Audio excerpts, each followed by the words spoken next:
How's it going, everybody? Matt, the Helpful Home Inspector, here with another episode of the live show. Now, the live show today, we've got the Smith team from Keller Williams here. Today, we're going to be talking about pre-listing inspections. We're going to be talking a bunch of other fun stuff to help you better maintain and take care of your home. Now, on the show today, we're going to go through a whole bunch of stuff, but I want your questions. If you guys have questions about how to better maintain and take care of your home, questions about anything that's going on at your home, questions about home inspection, questions about real estate, drop it in the comments. Let us know you got a question, concern, something going on. We were here to help you. So if you have any questions, also if you want to, you can call in. We'll put up the call-in number a couple of times throughout the show. So if you want to call in and talk to us about your problem, we're happy to take those calls and help you out in any way that we can.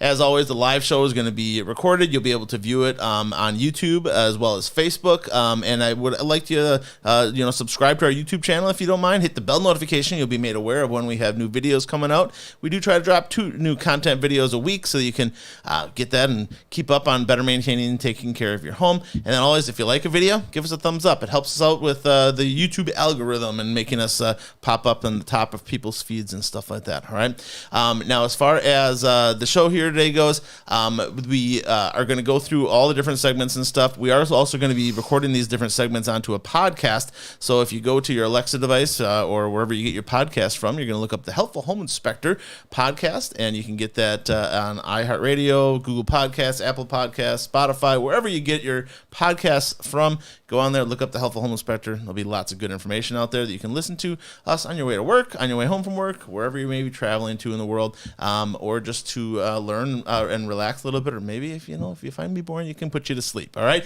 but we're happy to be here for you guys, and let's get this show rocking and rolling. So a little bit of housekeeping from last week. We did have a sound issue, and I apologize for that. We actually had a secondary sound source coming in, and we couldn't hear it. We couldn't see it because we weren't watching the show live on the internet with you guys. We were listening to our headphones, and in our headphones, it all sounded great. But in the reality of things, it was a secondary sound source, so it sounded like there was this echo constantly going on. If anybody's out there, let me know. Does it sound better today? We'll see. Now, as far as housekeeping goes, Bob did win the tool battle, and with his chosen housewife tools. So Bob did win that. Bob also won the jokes last week, so I do owe Bob a 20-second dance session. I'm gonna save that for next time when Bob comes in here. Just break out my hot dance moves. I got to do a little practicing with that. We also didn't announce the winner last week, but we did kind of put it in the description of the video. But Peggy G from Florida got the answer correct as far as how far above the roof line the chimney does need to be, and that's 3 feet. But Peggy did get that, and we did ship her the $50 gift card. So glad she was participating. Glad to have her on the show with us. We do have another giveaway this week, so make sure you hang out. We got a $20 Menards gift card we're going to be giving it away this week, so hopefully everybody will hang out for that. Now, the guests that we have here today, or co-hosts, I guess I would say, we have Mark and Sheila Smith from Keller Williams. Mark was a Tulsa East grad. He got his bachelor's degree from UW-Madison, and has had a long history in medical sales, yep, right, before he went into real estate. Yep. And then real estate happened, and he's been knocking it out of the park ever since, getting all kinds of awards and recognition through Keller Williams and other types of mediums, so that's awesome. And then as far as Sheila goes, Sheila's part of their Smith team as well, co-owners of the Smith group, I guess. Yeah, Team Smith. Team Smith, yeah. Team Smith, Wisconsin. There you go, and that's the website as well, too, right? Yes. TeamSmithWisconsin.com. Yeah, so you can reach out to them there. We'll also have their phone number and contact information later on in the video, but it'll also be on our website as well that you can locate them there if you do want to get a hold of them. If you're looking to buy, sell, invest, buy land, whatever you're looking to do, get a hold of them. They're great people to talk to. Even if you just want to ask some questions, they'd be happy to talk to you and help you out any way they can. All right. Now, as far as the show today goes, our first order of business is going to be the defect of the week. So I did have a short video about this, as I usually do. If I come across something goofy, I like to put a short out there for you guys to kind of participate in my pain. But as far as the defect of the week goes, we're looking at a TJI joist system, TJI Trust Joist I-joist system, which is a flooring system that supports your house, and it's a newer type of flooring system. Okay, so in a 1900s house that I go into, that one that we saw last week, they actually have like barn beams in there and stuff like that, and that is common. But then other times in a home that was built in, say, the 40s or 50s, you're going to have 2x10 joists, okay, which are basically a solid piece of wood. And then today we have the two most common type that we're going to see is still going to be your traditional joist, okay, but we're also going to have TJIs. Now, you also occasionally will see truss joist, which is like a 2x4 truss system in the floor. That's what we have in our house, and I love it. But TJIs, they can span a good long distance, and they're cheaper to buy, and they have held up really well so far. Hasn't reached the 50-year test mark yet, but eventually it will. But the problem that we had was when it comes to a TJI joist. So we got a section here. I went over to East Side Lumber here in Wisconsin. Shout out to you guys. I went over there and I'm like, hey, you guys got a hunk of a TJI just laying around? The guy's like, yeah, I swear we do. And we went around looking, and there was a whole pile of them. So they just let me grab one. And so with a truss joist I-joist system, you have your top band, you have your bottom band, and you have this web that's in the middle, okay? Now the web that's in the middle, you can drill holes through for putting wires and things like that. You can box things out to put elements through and stuff. But there's kind of specifications about how much of this web can be removed before it causes a problem, okay? Now, the difference between the web and these top and bottom bands is that the top and bottom bands you can't drill holes in, you can't cut through, you can't even make a little slit, or else you're taking away the engineered structural support of this joist, all right? Now, in the house that we had this week, they cut through a part of it because the plumber was trying to put some pipes through for a bathtub, all right, and we'll play that video here for you real quick. Tammy, you want to switch over to the computer?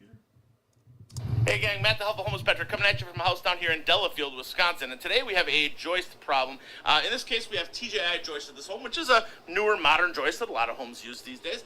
But with a TJI joist, or a truss joist I-joist system, we have a top band, a bottom band, and we have a web in the middle. Now, as far as the web in the middle, you can drill holes through it to put pipes through and wires through and things like that. However, you cannot cut through the top or bottom band.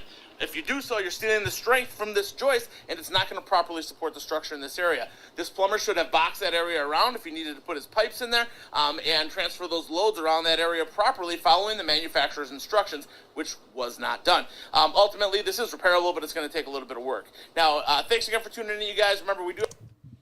All right, so as far as that joist goes, you guys, what they're going to have to do is they're going to have to basically box that out. So they're going to have to put a 2x6 in here, secure it on both sides, and they're going to put a joist hanger on. They're going to put it across. It's going to be a matter of some extra wood and some hangers that they're going to have to use in order to get that kind of load transferred around that area. I don't think they have to replace the whole joist or anything like that, but it is going to be kind of a costly repair. You got to have a professional that knows what they're doing, and you got to follow the manufacturer's instructions as far as the repairs or corrections to that joist. All right. Now, the next thing we're going to do is we're going to talk about something that we can do to help you guys save $1 on your home today. Save $1 today. All right. And that is going to be checking your toilet for a leak. Now, checking the toilet for a leak is important. You should do it occasionally. It doesn't take a lot of time, okay? But a leaking toilet, even if you just have a slow leak, can cost you hundreds to thousands of dollars a year in water and sewer bill, okay? Your water and sewer bill is generated by how much water comes into the house. They assume the water is then going out of the house, so that's why water and sewer are charged at the same time. But when we have a slow leak, you could talk in hundreds to thousands of dollars, and it's definitely something that you don't want to let slip down the drain. Okay, but ultimately, all you got to do is go to the cupboard in the kitchen, get some food coloring. Okay, I would usually suggest like a red or a blue or a green, something dark. You don't want the yellow one or the orange one. And you put a couple of drips in the back of your toilet tank. All right, it's going to turn all that toilet tank water red or blue, which is fine. It's not going to hurt your toilet at all. Okay. But just let the toilet sit there. Don't flush it. Don't do anything. Just let it sit there for a good hour or so, and then go back and look. And if you look in the bowl of that tank and you see red food coloring or blue food coloring, your toilet is leaking in the toilet. So it's not like it's leaking and making water damage, okay? But it's leaking in your toilet and you're losing water. Now, as you lose that water, they also are assuming that you're putting that water into the sewage, which you are, and then it needs to be treated and stuff before it can go back out into the earth and you get cleaned again, all right? So check that toilet for any types of leaks just by putting a little bit of food coloring in that tank and then letting it sit for an hour, all right? That's your save $1, all right? Now, the next thing we're going to get into is the housing market update. Now, this is everybody everybody talks about it. Okay, not just real estate agents. Okay, but you guys are in the middle of it. You're working with it every day, Right. and you're talking to people. You're in the industry. You had a seminar from the Madison. Yeah, we actually, as part of the ALC, part of the leadership committee for our brokerage, we had a professor that came in, Mark Epley from UW-Madison, came in and gave an hour-long talk about kind of like the 30,000-foot view of real estate from nationally, and then all the different factors there, and then going down to the individual Wisconsin real estate market. It was really nice. Yeah, cool. Yeah. And you need that kind of stuff. I mean, stuff changes constantly in this stuff, and whether it's talking about interest rates or talking about homes on the market, how days on the market, all this kinds of stuff is where a lot of the real estate market comes down to how it evaluates itself. But it is something that the average person looks at too, and they're like, oh, I'm not seeing as many signs out on the yard or whatever, or my neighbor sold his house in 2 days and got $75,000 over asking, and they hear and see these things, but they aren't gauging it on a whole bunch of stuff. They're gauging it on a couple of little pieces of it that they see, where you guys see the whole big picture of what's going on. So Mark and Sheila put together a couple of slides here for us. So we're going to bring those up at this time, and they're going to kind of give us a little housing market update. Just a second here.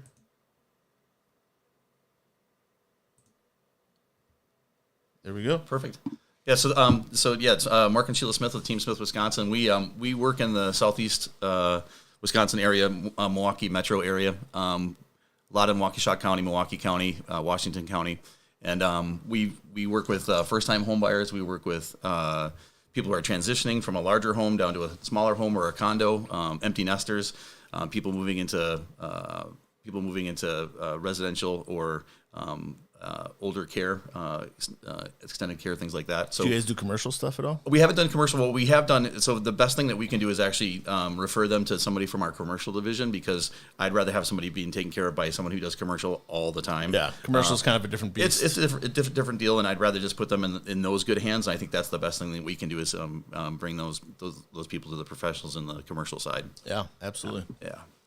Okay, so scroll ball. Not scrolling. Oh, I think it went a little faster than I thought. There we go. Okay, so we've been working with, ever since we started in business, we've been working with HSH Property Inspection. We've been working together as a team, pretty much on every listing that we have. We always offer our sellers the opportunity to do a pre-listing inspection.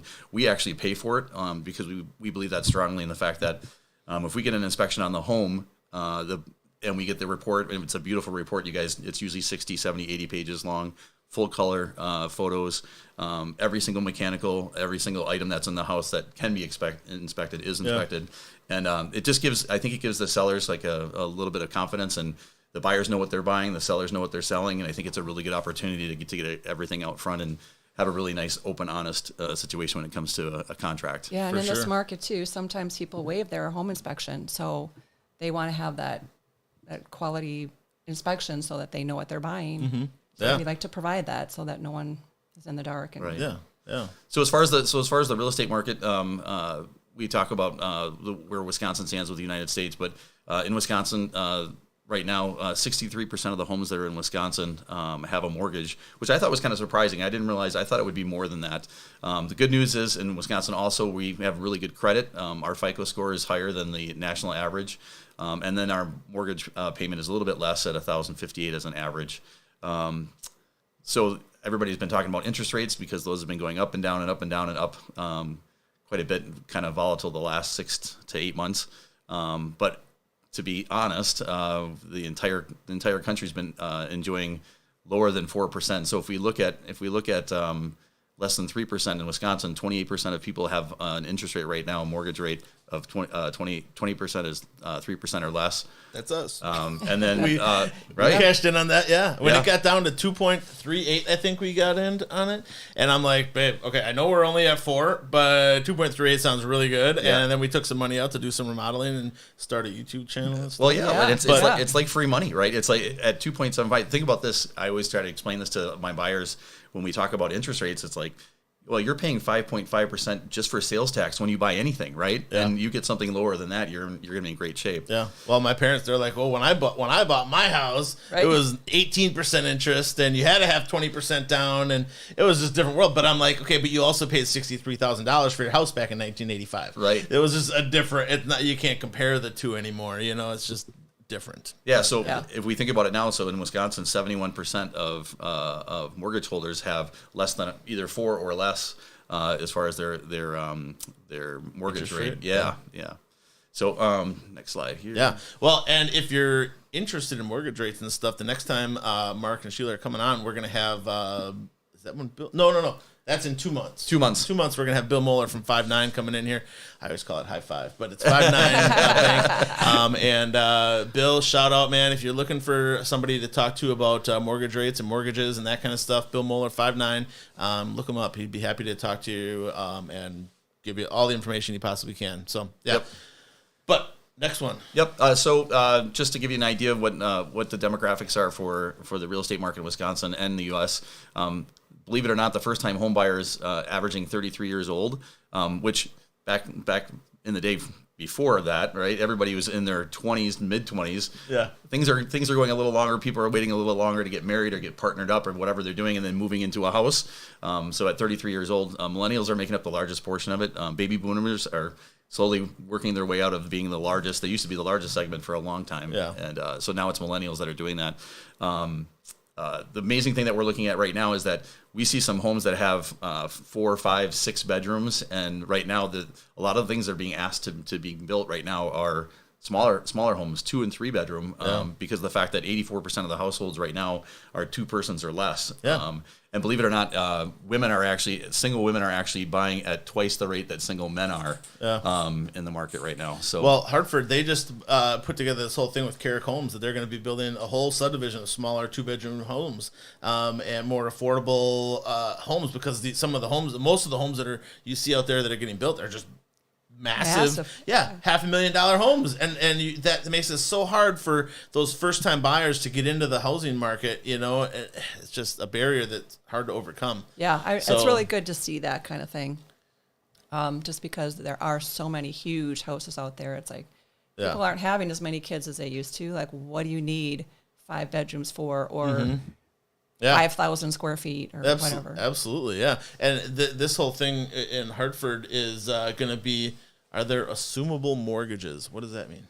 So a seller is going to sell a house and they've got a mortgage that's already set up. Can you work in with them and assume their mortgage versus that? We haven't run into that before. I know that there's times that can happen. Kenny, was that what you guys did up in Appleton? Did you do that?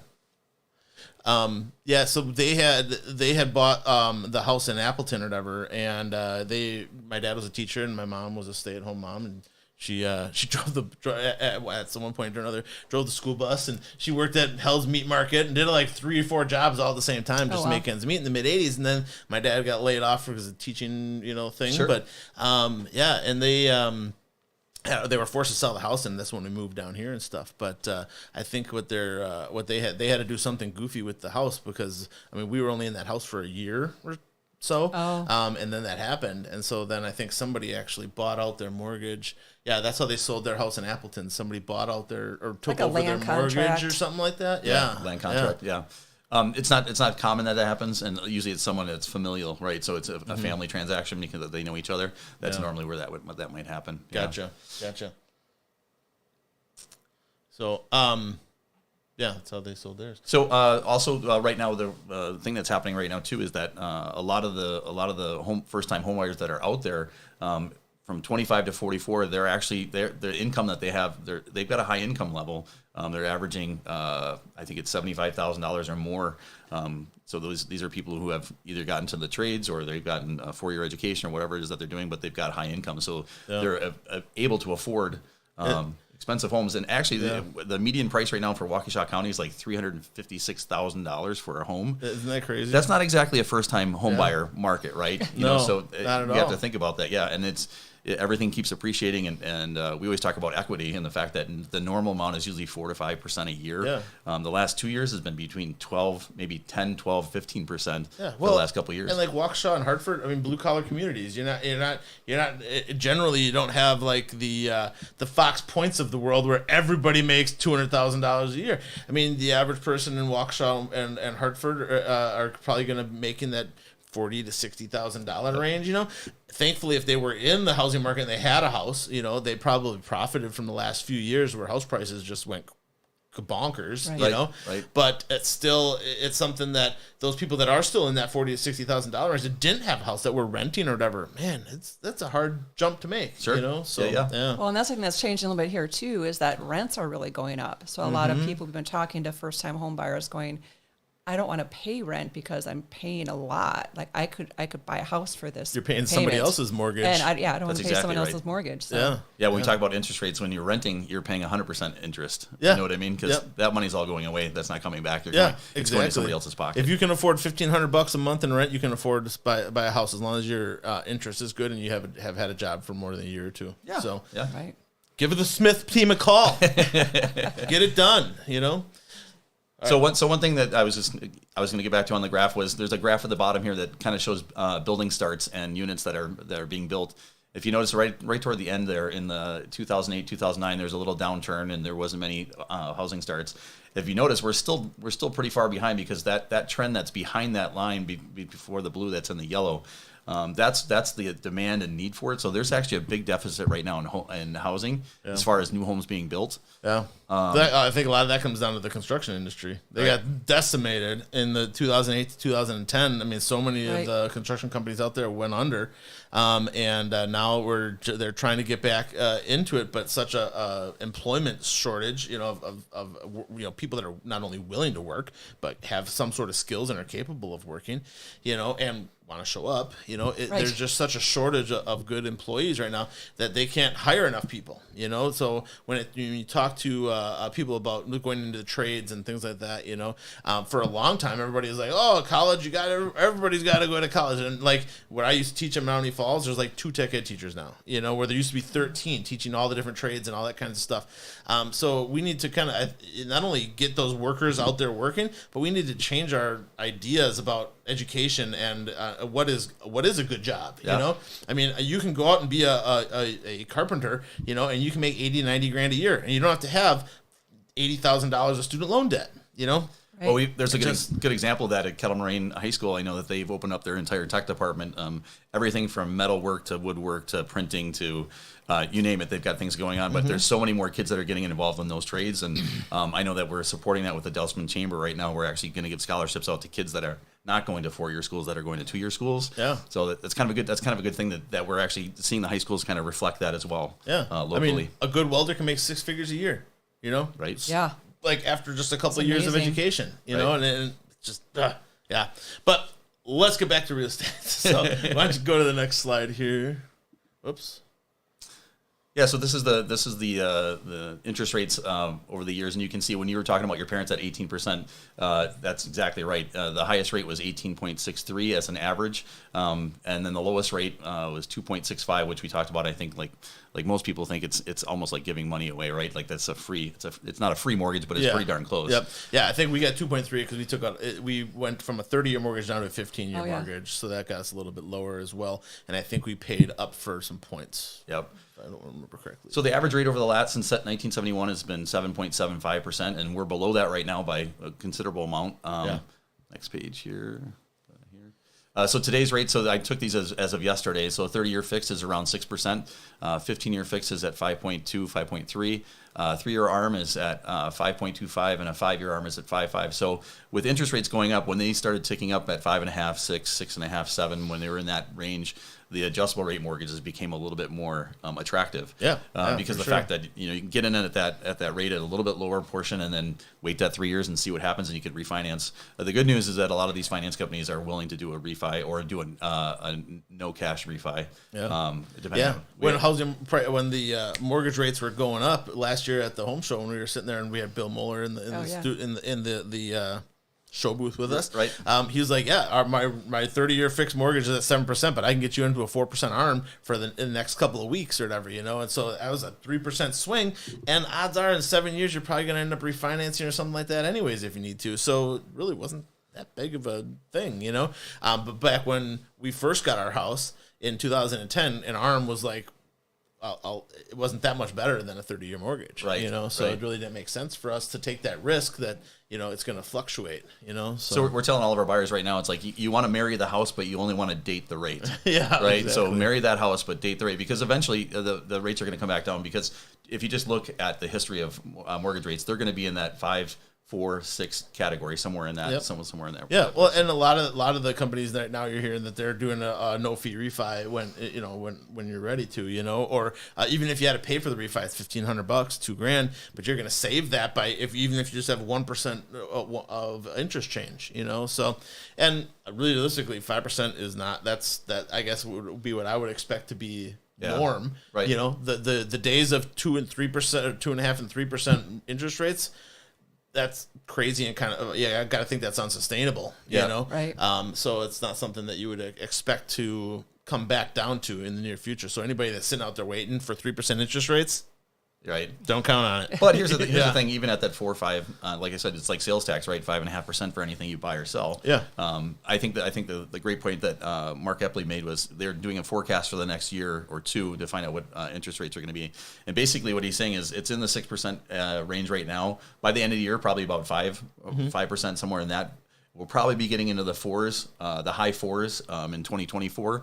So as things go, that's what the forecast is right now. Yeah. Don't have a crystal ball, but a lot of things can happen. But I think generally when the economy is really good and inflation is low, the interest rates are low. When inflation is high and the economy is sluggish, I guess you would call it right now, then you're going to have higher interest rates. And it's basically just the Fed trying to manage, inflation and all that other kinds of stuff that comes in. There's a lot of things that work into it, but mortgage rates and lending rates basically is what it comes down to, and that's one thing that they can manipulate to try to control things and not let things get out of hand, you know. So I mean, they're all trying to prevent this 2008 thing from happening again, and it's that this is completely different time. It's not even same thing. That's not going to happen again, they say. Especially with like we were talking about the housing shortage, the fact that there's a deficit there.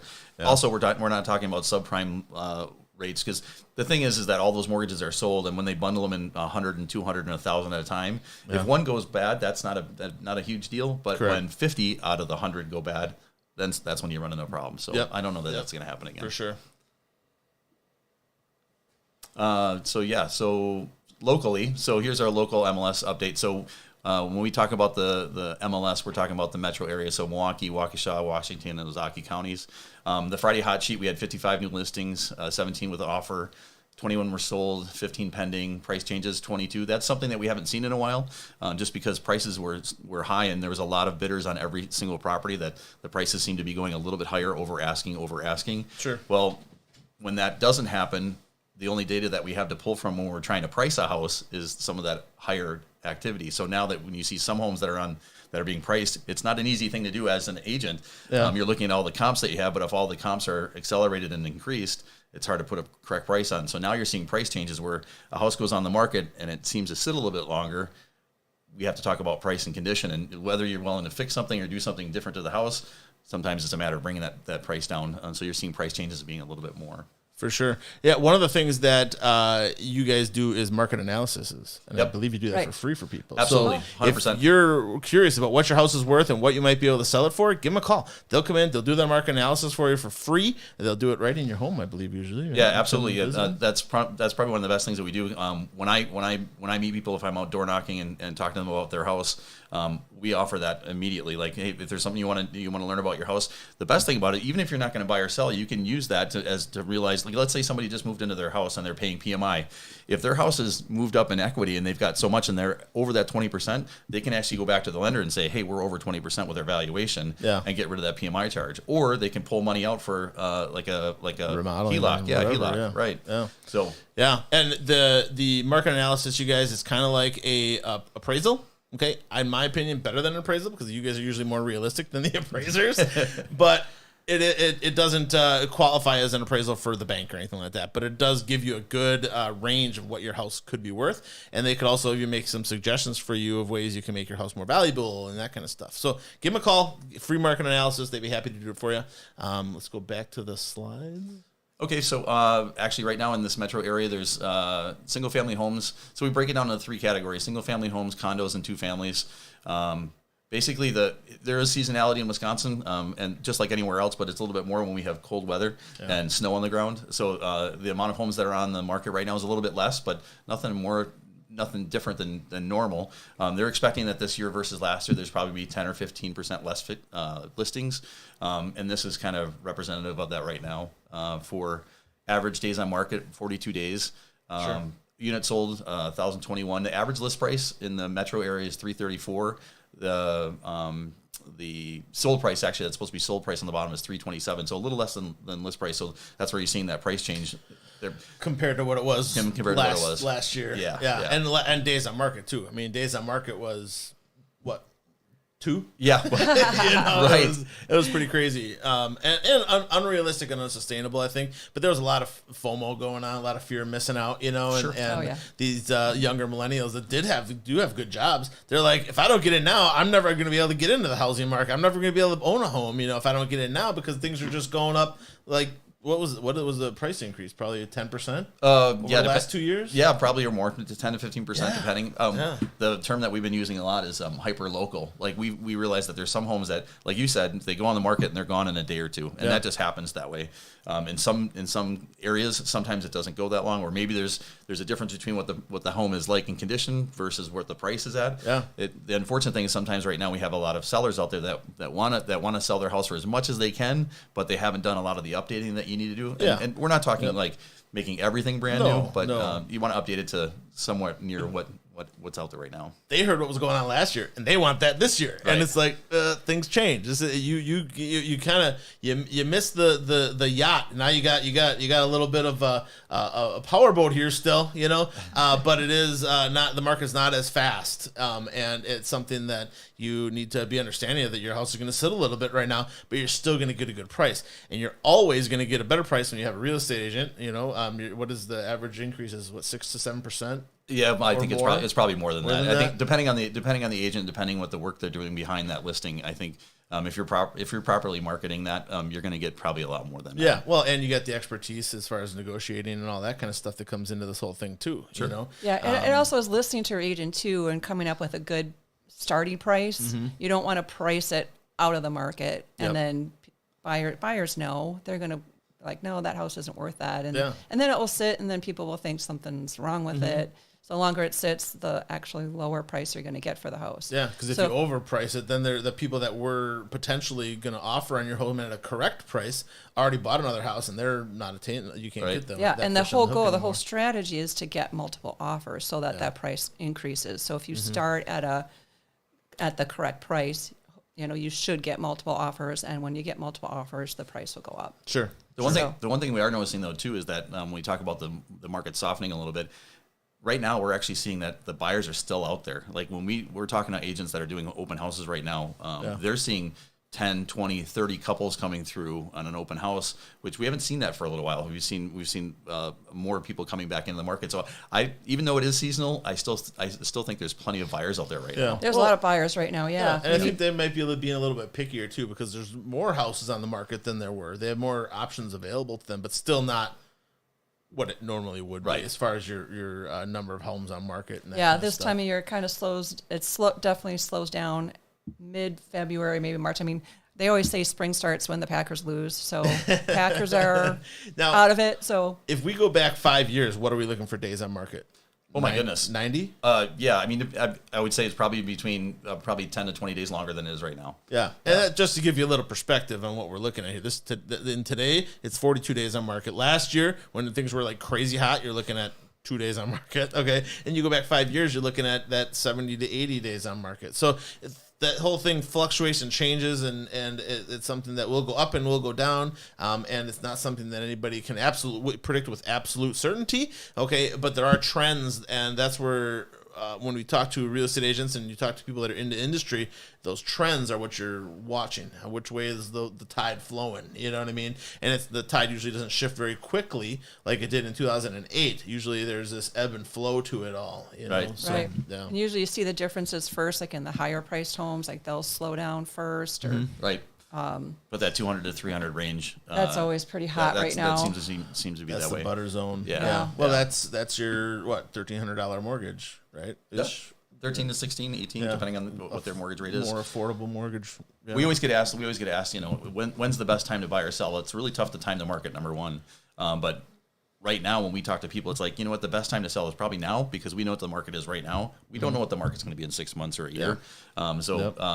As far as winter, like on my chart here, I have, we talk about winter early in spring. Is that a good time to buy or sell? Well, selling during the colder weather, like January, February, March, there's less homes on the market, so you have less competition from other homes. Because believe it or not, when you have 2 or 3 homes that go up in the same subdivision, you're actually competing with one another as sellers. Yeah. And then less homes on the market also keeps those prices relatively constant, because of the fact that if there's not as many homes, you have a lot more.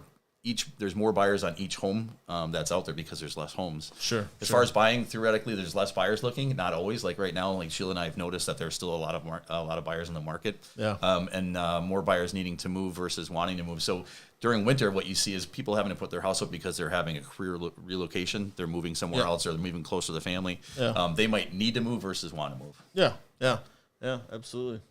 Well, and I would say the only time that the market is dead is Christmas to New Year's.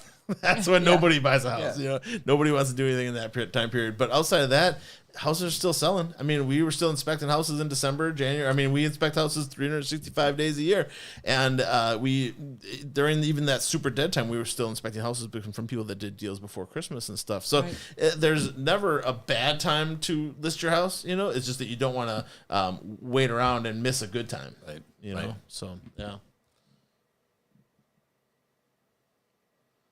Yep. So, like I said, that's the recap for the local market as far as what's going on right now. And if anybody's interested and they want to get a valuation for their house, call Sheila and I, 262-271-6971, or visit our website, teamsmithwisconsin.com. Wait, what was that number again, Mark? You said that really fast. 262-271-6971. There's your announcer voice. Make your dreams a reality. I knew it was going to come out pretty soon. There we go. All right. So next we're going to get into our main topic. And our main topic today is talking about pre-listing inspections. Now, pre-listing inspection, what is it? Okay.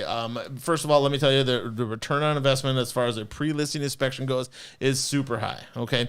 There's lots of good reasons to get a pre-listing inspection. There is little to no reason to not get it. Okay. As far as the pre-listing inspection goes, you guys, a couple of things. One of the things is that it allows you to be upfront about any needed repairs. It doesn't mean that when I come through and inspect your home as a seller that you have to fix everything. You can choose not to fix whatever you choose not to fix, and that's okay. Right. But you're not going to be surprised by somebody coming at you after a home inspection saying, oh, you have a foundation problem. And you're like, I already negotiated down to my bottom line as far as what I can do is lowest price, and because I got to buy my next house. How can I now make a $10,000 repair? If you knew that ahead of time, you could plan for it. And say, hey, I'm not fixing the foundation. There's a crack in it. It's something you can fix. This is an estimate that I got to repair it, and you can budget it and. Yeah, and I was just going to say exactly like that. The real estate condition report that we have that the sellers have to fill out. That's the one thing that as agents we can't be involved with. They have to give their honest evaluation of what they've done with the home, any issues that they might have. But it's all a matter of disclosure, right? Yeah. We want to make sure that they're disclosing everything that they know. Yeah. And the best part about doing the pre-listing inspection, it gives those buyers like, hey, here's a third party that did an inspection. They did they inspected every part of the home. Here's what the seller knows about it. Maybe not have to fix everything that's on there, only because they're disclosing it. Doesn't mean that they have to fix it, like you said. Yeah. But at least the buyer knows what they're getting into. Yeah. Well, and pre-listing inspection is the exact. We do a home inspection on it, just like any other home inspection we do. We don't pull any punches. We don't emphasize things. We don't skew things in the seller's favor or the buyer's favor. We're fact finders. We come in and this is here or it's not here. It's that simple, And as it comes to the pre-listing inspection, it's just a good way to be upfront about everything. Hey, this is the condition of my home. This is what I'm selling, and then you price it appropriately and people are going to buy it, and they're going to go into buying it knowing that there's these issues, and they're not going to come back at you after the fact. Right. And the other thing, it doesn't preclude somebody from going out and getting their own inspection on the house. They can do Correct. that. The great news is that by having HSH come out and do their inspection, is that you've got a really good document that shows everything that's there. They went through all the mechanicals, and when we set the price with them, now that price is a little bit more firm, right? Because back in the day when nobody was doing an inspection,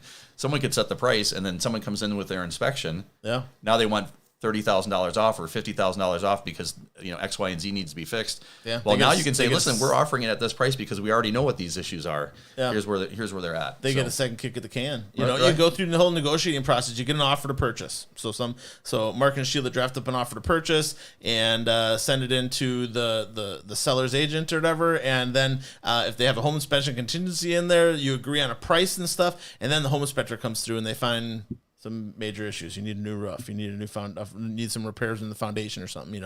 Now you have to negotiate again for these $10,000 to $15,000 worth of repairs that you weren't a part of the original negotiation. Where if you had a pre-leasing inspection, these things are already going to be brought up. And if they were already made aware that there was a foundation problem, they can't come back at you later on after they had their home inspector come through and say, hey, this foundation is damaged. Yeah, you knew about that when you wrote it on the offer in the first place. Right. So we're not negotiating that. We do that with our any of the times that we have a buyer that's going to come through and make an offer. Yeah. We give them the pre-listing inspection from the seller. They can go through it. That way they've looked at the document. They know what's going on. We've got proof that we've shown them the pre-listing inspection, so they know what they're doing. And so when they make their offer, we should be good to go, right? And I think that, like you're saying, it does save time too, because we're not finding out about those issues 10, 15 days after the offer has been accepted. You already know ahead of time. So it's saving. The other thing is that it might keep somebody from putting an inspection contingency on as a buyer and make that closing process go a little faster. Yeah, we'll save that negotiation tool, and they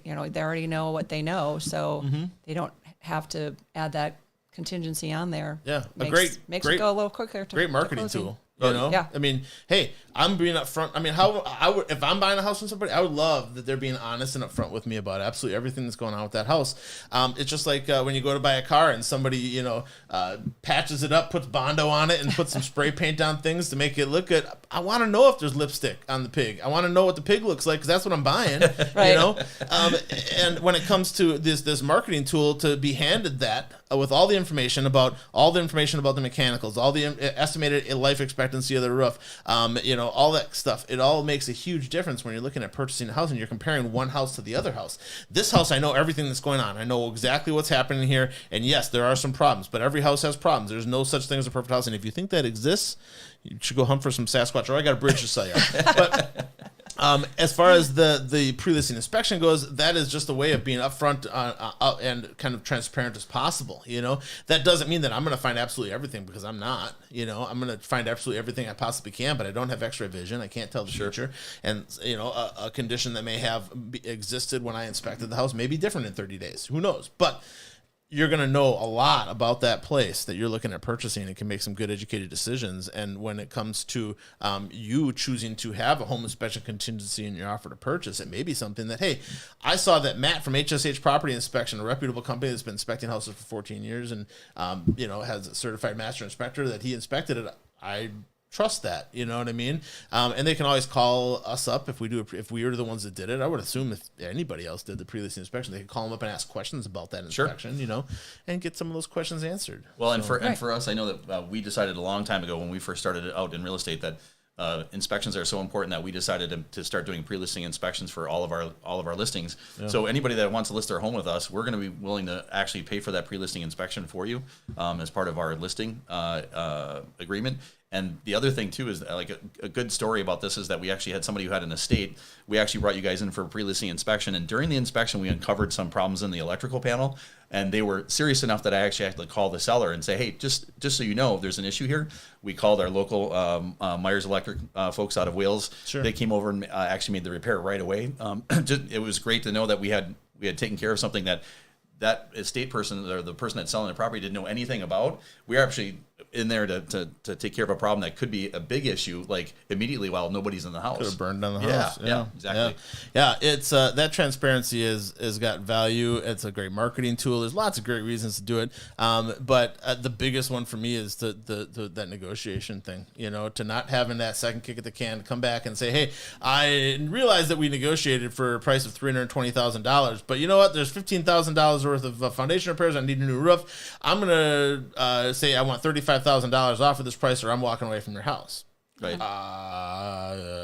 And you've already got your other house ready to go. You've got 30 days to close. So now after the home inspection, you got 2 weeks. How do you take care of the timing of this is sometimes really sketchy when you have a lot of things that have to fall in place. Yeah. So having the pre-listing inspection is good just for that reason. Like, we had time to get that problem fixed.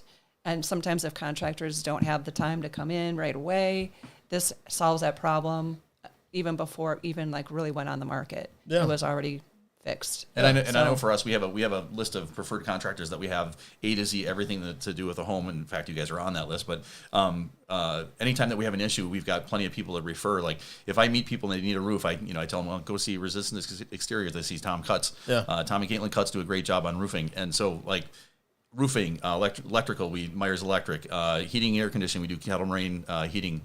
Those guys do a great job. So we're always able to refer out and have really good relationships with those guys. So being with Team Smith, it is a team, right? So we've got everybody. We've got HSH. We've got all of our contractors, everybody that's involved. We can help you out and make that a successful sale. Absolutely. And then as far as the pre-listing inspection, one of the nice things about getting a pre-listing inspection is that you know what's wrong with the home, and you can plan and budget. So if you're in negotiations and you know that you have a $10,000 foundation repair that you're not going to fix, you're going to disclose it, but you're going to know that, hey, there may be $10,000 worth they may try to negotiate here because of this foundation, and I need to make sure I don't end up below what I need to get into my next house. And you can plan appropriately, or if you don't have it done, it's a crapshoot. Yeah, you don't want to hear surprise. Yeah, you might as well go to Ho Chunk and throw $100,000 down, But definitely want to prevent any of those surprises and stuff like that. Then now the pre-listing inspection. One of the things that people do a lot of times when we do that pre-listing inspection, it gives them an idea of what they have going on at their house. Most of the time, people are living in their house, and I come across it all the time. Oh, you come inspect my house, you're not going to find a darn thing. My house is perfect. And then the funny thing is that when he goes to sell his house, I actually came back and inspected it, and there's a whole laundry list. He's like, I was wrong. There was a lot going on. What can I do to fix this, that, and the other thing? And we're happy to help you understand what's going on with your home. But with the pre-listing inspection, it gives you an opportunity to fix some of these things and make your house look a little bit better. I think it kind of helps the buyer, because when they see that laundry list, like you were just talking about, like, it kind of scares them. Even though some of those are easy fixes, maybe they're not even, maybe they're $100 here or $200 there, that adds up, but it scares them a little bit, like, oh my gosh, there's 14 things on here. Like, so this way they can be fixed even before they see that. Or Absolutely. And it gives if they do have a home inspection, it gives them less to talk about because they fix the things, and it allows you to fix things on your own that you don't have. Like, if you have a sink drain that is leaking, you can go down and you can get the wrench and you can tighten that up and make sure that it's not leaking. And then when the home inspector comes through, it's one less thing that their home inspector is going to have to talk about. Right. And the less bad things the home inspector has to say about a home, the better it is. And it's not like the home inspector's making up stuff. These are things that are going on, So, and these are maybe things that the homeowner could fix themselves, where when you get into that negotiation, the buyer's going to say, you need a reputable contractor to come in and fix this. And you need to show us that, that someone... Yeah. Well, and I think it makes sense. I know a lot of times on these inspections, like we talk about smoke detectors and carbon monoxide. Everybody, like almost everybody's every house needs to have that done. Like, that's one thing. Like, here's a tip, everybody. So if you have a house and you're thinking about selling, go ahead and get yourself the detectors on each level. Right. Yep. You minimum of one per floor. Minimum one per floor. Get that done. That's one less thing that will be on that box. I can tell you that it happens in almost every. So every what we just learned how to tell if it was getting a little older. Yeah. What's the story about the coloring? It's getting a little yellow. It gets a little yellow. Discoloration. Yeah. Yeah, so the manufacturers, they made the plastic so that it ages, and as it ages, it discolors. So when a smoke detector is starting to yellow, that means it's usually around 14 to 15, 20 years old, and it needs to be replaced every 10 years. So the National Fire Safety Commission, they say after 10 years, a smoke detector is only going to actually work when it's designed, when it needs to, about 50% of the time. Oh my goodness! Oh, So really? that's why if you have a smoke detector that's older than 10 years of age, you got to change it. Okay, carbon monoxide detectors even less. The carbon monoxide detectors, the little detecting device inside there deteriorates after about 8 years. So if your CO detector is more than 8 years old, you need to replace it. They do make 10-year models now that you can actually get a lithium-ion sealed battery in there that you don't have to worry about changing batteries and stuff. That's cool. $35. Go get them. You don't have to spend $800 on a smoke detector. You can. Okay, but $35, and it's not only to do it now is better because then it's going to protect your family. You know, everybody's like, when should I remodel my kitchen? You should remodel your kitchen now so you can enjoy it for the next 5 years. You don't do it right before you sell. It'd be ridiculous. You know, you're spending all that money. Enjoy it for a little bit. But one of the things that the prelisting inspection also does is here in Wisconsin, as far as real estate agents, you guys have a legal responsibility to inspect the home to the best of your ability, which isn't right. You're not a home inspector. You're not home inspectors, right? However, it does fulfill that requirement. It covers you guys as well as far as the element that you guys are required to inspect the home. So. So that's a good thing. That's on the buyer side and on the seller side. Like if we go through something and we see something that might be an adverse fact, something that would keep somebody from wanting to buy the property, we disclose that to our people. I always tell everybody that if I'm taking buyers through a home, I would tell them everything I possibly could about that house, good, bad, indifferent. Just like as if one of my kids was going to buy a house, I'd be like, okay, we got to look out for this, look out for this, look out for this. I know that Sheila and I go on showings. We kind of train our buyers. The first place we go in Wisconsin, the first place we go is after the exterior is to the basement. We do the lower level first because I don't want my buyers to fall in love with the first and second floor if there's something wrong with the basement. We had one time the first and second floor were actually a pretty nice looking. We went downstairs and you could see through the mortar to the daylight outside. We're like, oh, that's why this house is still on the market. But most people going to the home, their concern is, where are my kids going to sleep? How big is my kitchen? How nice is my living room? And that's what they look at. That's like these people that I had down in Sugar Creek where we had that rotted beam. The upstairs looked great. I mean, serious lipstick going on, but it was still looked great. You know, all new appliances, everything was new that's carpet, what people new are flooring, looking for. new windows. The roof looked great. The siding was brand new. They put a new deck on it. But then we go down the basement and the main beams holding up the house are all rotted. It's like, we gotta look something else, you know? So, So those are things you want to know, definitely before you put that offer on the house, because once you get in, the offer accepted and you're getting your home inspection, and then you find that out, well, then you've just wasted 10 to 15 days. Right. Yeah. Yeah, absolutely. Yeah, one of the things that I always, when we're doing a pre-listing inspections, one of the things I tell people don't get inspected is you don't want to inspect a home for radon ahead of time. Just account for the fact that there may be a $1,500 expense, because radon is pretty common in southeastern Wisconsin here. That if somebody comes in with a radon contingency, budget for it, that it may be a thing that comes back. If it doesn't come back, hey, buy a couple plane tickets to Aruba, go have a fun weekend, you know. But it's something that by testing it ahead of time, you're not getting a lot of benefit to that for the seller's perspective. But getting that pre-listing inspection, huge benefit. Now, one of the things that comes up lots of times, and this is kind of an old wives' tale, or I guess a issue with ethics, okay, is that if I get it inspected, I have to tell everybody everything.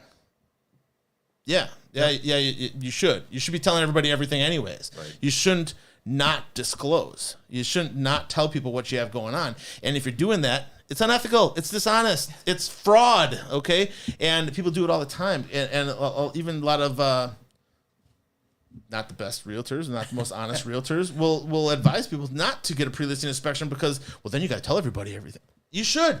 You're selling something. Let them know what you got. You know, and if you don't, then you're putting yourself at legal risk down the road, because that's what this whole disclosure is for, so that you tell everybody what's going on, so that you can't be held legally liable when they find these things out on their own, which they're going to find the things out on their own, whether it be them a year down the road or when they have their home inspection done. Or the next time it rains. Yeah. Well, and for us, I know when we go over the condition report with our sellers, we tell them, here's the deal. The only way that you can get in trouble with an RECR is if you don't tell the truth or you don't tell the whole truth. So I tell them, like, just fill it out, do the best you possibly can.